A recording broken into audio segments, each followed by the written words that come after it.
Here's the 3-page letter addressed to Governor Sununu, signed by Pamela Smart.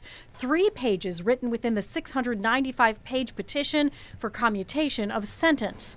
It starts with, "Dear Governor Sununu, I am writing to humbly request your mercy and compassion. Without executive intervention, I will die in prison." But we are hoping to come fresh and clean to a new set of eyes in light of what's happened in the 30 years to ask for, basically, mercy. Pam Smart's attorney, Robert Jusium, says the governor and executive council are not being asked to change the verdict, but the punishment, to commute her life sentence to time served or amend it so that she has a chance to go before a parole board. She is serving life without the possibility of parole in a New York State prison, the mandatory sentence when found guilty of accomplice to murder 28 years ago. Pamela Smart is remorseful and regrets every day, lives with the fact that her conduct with Billy Flynn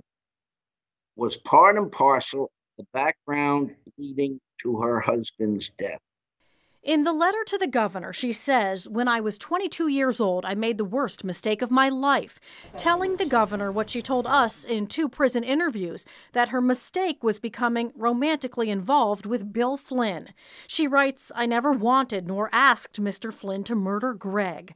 On the stand, Billy Flynn told the court he was responsible for shooting Pam Smart's husband inside their Derry condo on May 1st, 1990. I pulled the trigger. Billy Flynn was a 16-year-old student. Pam Smart, the director of media services in the school district. All 14 boys convicted for their roles have been released. Billy Flynn in 2015 after serving 25 years, along with Patrick Randall, who held down Greg Smart, Raymond Fowler, and Vance Latamy, also paroled. In her letter to the governor, Pam Smart writes, "The 2 people who forced Greg to his knees when I was not there and stood over him as he was shot are now both free on parole, as are others who played a role." They did it, and they're out. She is charged and convicted of being an accomplice, and she's in for life. To put it another way, she's sentenced to die in prison. Her legal team calls her sentence grossly disproportionate, asserts judicial and juror misconduct at a media-frenzied atmosphere unacceptable by modern legal standards, questions the validity of recorded conversations with student Cecilia Pierce entered into evidence, and says jurors cried and expressed shock and disagreement after learning the sentence was mandatory life without parole.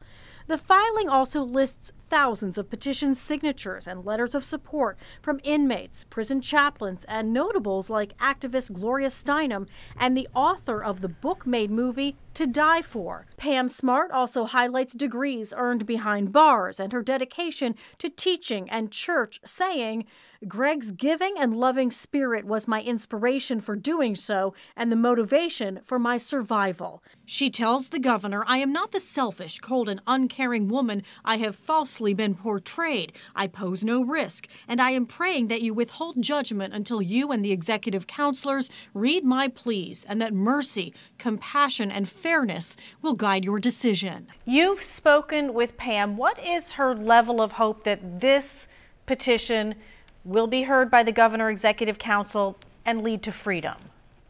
Well, I think everybody is entitled to hope. There is great hope if people actually read or have someone brief them on what's in the petition. And the legal team is asking the governor and executive council to consider this request, even though the attorney general's office previously recommended against a sentence reduction, tonight saying it stands by that same response. And tonight, Governor Sununu tells News 9 Pam Smart will go through the same legal procedure as anyone else. We have a process in New Hampshire that's a good process. It's a fair process that allows people to come forward and have a hearing before the governor and executive council. And if the council chooses to do that, we'll do it. Now, if a hearing is held, all families and defendants in the case would be invited to speak. Smart's entire petition is posted on WMUR.com. Live in studio, Jean Mackin, WMUR News 9.